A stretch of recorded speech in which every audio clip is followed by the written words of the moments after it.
Respected principal sir and dear lecturers and my dear friends, good afternoon everyone. My name is Ram Saran in GJC Kusmanchi. First today we are discussing about the what is pollution. Pollution అంటే వాయు కాలుష్యం గురించి మనం చర్చించుకోవాలి. Pollutions అనేది చాలా రకాలు.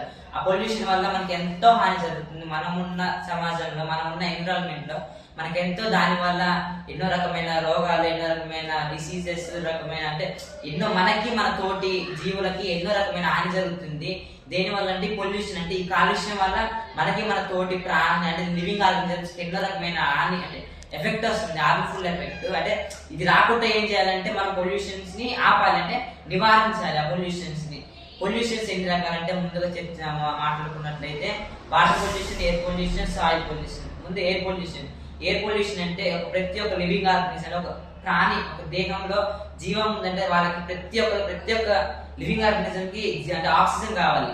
But ఇప్పుడు ఆ ఆక్సిజన్ అనేది ఎంతో పొల్యూటెంట్స్ అయిపోయి ఆక్సిజన్ లెవెల్స్ అనేది తగ్గిపోయి CO2 అనేది ఎక్కువ అయిపోతుంది. దేని కారణంగా అంటే మనం యూజ్ చేసే రిఫ్రిజిరేటర్స్, ఎలక్ట్రిక్ అంటే యూజ్ చేసే ఫాజిల్ ఫ్యూల్స్, యూజ్ చేసే అంటే తర్వాత ఇండస్ట్రియల్ వేస్టేజ్, ఇలాంటి ఎన్నో రకమైన వేస్టేజ్ వల్ల మన సరౌండింగ్స్ ఎంతో పొల్యూట్ అయిపోయి ఆక్సిజన్ లెవెల్స్ తగ్గిపోయి CO2 అలాంటి ఎక్కువ CO2 ఇలాంటి ఇంక్రీజ్ అయిపోయి వాటి వల్ల ఇంక్రీజ్ అయిపోయి PM 2.0 PM 10 అనేది ఇంక్రీజ్ అయిపోయి మన పక్కన లివింగ్ ఆర్గనిజమ్స్ కి ఎంతో హాని జరిగి మనం మళ్ళా హాస్పిటల్ అడ్మిట్ అయ్యి మనం మన మెడిసిన్స్ యూజ్ చేసి మనం ఎంత సఫర్ అవుతున్నా మన పక్కన ఉన్న లివింగ్ ఆర్గనిజమ్స్ ఎంతో సఫర్ అవుతున్నాయి.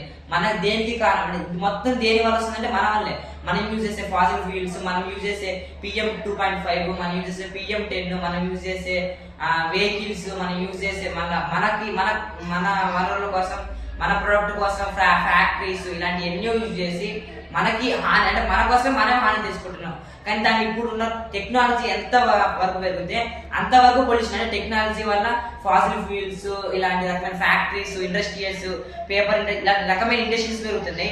దాంతో పాటు పొల్యూషన్ పెరుగుతుంది, మనకున్న రోగాలు, జబ్బులు, మన లైఫ్ పాయింట్ కూడా అంటే ఇంతకుముందు ఇలాంటి ఇండస్ట్రియల్స్, ఇలాంటి వెహికల్స్ ఇలాంటి ఏమీ లేవు. బట్ ఇప్పుడు ఇవి ఉంటాం కాబట్టి ఇంతకుముందు మన ఫాదర్స్ అనేది వాళ్ళు 100 years 1.10 years ఎంత బతికే వరకు మనకి పొల్యూషన్ వల్ల కనీసం 8 years కూడా మనం బతకలేకపోతుంది. దేనివల్ల అంటే మెయిన్ ఈ పొల్యూషన్ వల్ల మనం అంటే ఈ పొల్యూషన్ ఎంత ఎక్కువైపోతుందంటే టెక్నాలజీ ఎంత పెరిగిపోతుంటే అంటే తినే ఫుడ్ లో, తాగే వాటర్ మొత్తం కంటామినేషన్ వాటర్ అండ్ ఫుడ్ వల్ల మన బాడీలో మన ఆర్గాన్స్ మన ఏదో మొత్తం స్పాయిల్ అయ్యి మన లైఫ్ అనేది కనీసం 80-70 years కూడా బతికే టైం లేకపోతుంది. అలాగే నెక్స్ట్ చూసుకుంటే వాటర్ పొల్యూషన్.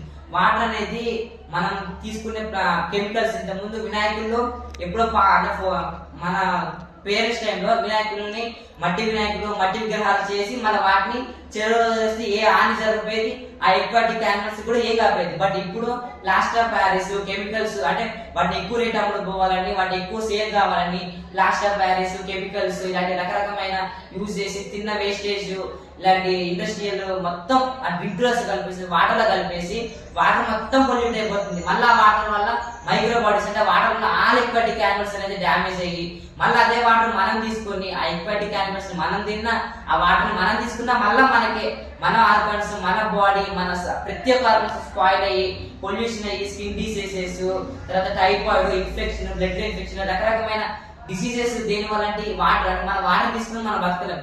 అదే వాటర్ని మనమే పొల్యూట్ చేసుకుని మనమే తీసుకుంటే దేనికి యూజ్ ఉన్నట్లు అంటే దీనికోసం ఏం చేయాలంటే కొద్దిగా ఇప్పుడు మన ముందు మన ఎన్విరాన్మెంట్ పొల్యూషన్ తగ్గించి అలాగే నెక్స్ట్ చూసుకున్నట్లు ఎయిర్ పొల్యూషన్, సాయిల్ పొల్యూషన్ అనేది ఇంత ముందు మన పేరెంట్స్ నేచురల్ ఆర్గానిక్ ఎరువులు యూజ్ చేసి అంటే కౌ డంగ్ ఇలాంటి రకరకాలు యూజ్ చేసి అంటే వాటికి పంట దిగుబడి ఎక్కువ వస్తుంది.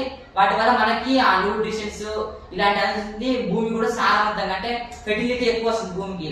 ఇప్పుడున్న కెమికల్స్ యూజ్ చేస్తాం వల్ల సాయిల్ అనేది ఫెర్టిలిటీ తగ్గిపోతుంది, మనకి హెల్త్ మొత్తం స్పాయిల్ అంటే హెల్త్ ఖరాబ్ అవుతుంది, మనకి న్యూట్రిషన్ డెఫిషియన్సీ ఇలాంటి రకరకమైన న్యూట్రిషన్స్ ఇలాంటి ఎన్నో రకమైన ఇలాంటి దొరకటి. ఇంతకుముందు ఆర్గానిక్ కాబట్టి ఆర్గానిక్ ఫుడ్ మనం తీసుకుంటే అలా సరిపడా న్యూట్రిషన్స్, కార్బోహైడ్రేట్స్ ఇలాంటి రకమైన అన్ని పోషకాలు ఉండేవి.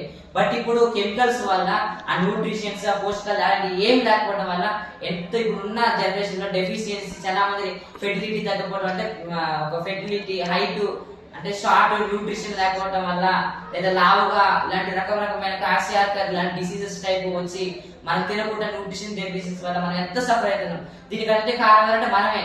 మనకి ఏదో కొద్దిగా పెట్టుబడి కొద్దిగా పంట వస్తుందని మనకి మన ఫాదర్స్ అంటే తెలియదు, మన పేరెంట్స్ కి తెలియదు.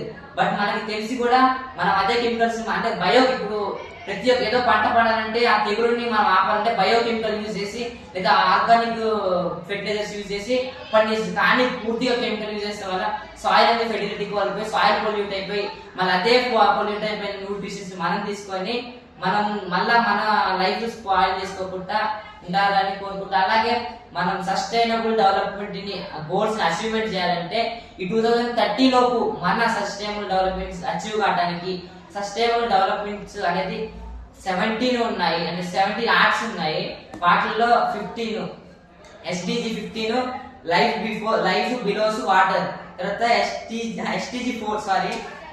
14 life బిలోస్ water, SDG 15 life on the land. అంటే ఇంత వాటర్ ఇప్పుడు ల్యాండ్. నెక్స్ట్ మన ఇవన్నీ పొల్యూషన్ ని కంట్రోల్ చేయాలంటే రీయూజ్, రెడ్యూస్, రీసైక్లింగ్ అనే మెథడ్స్ యూజ్ చేసి పొల్యూషన్ నివారించాలని కోరుకుంటూ thanks for giving this opportunity.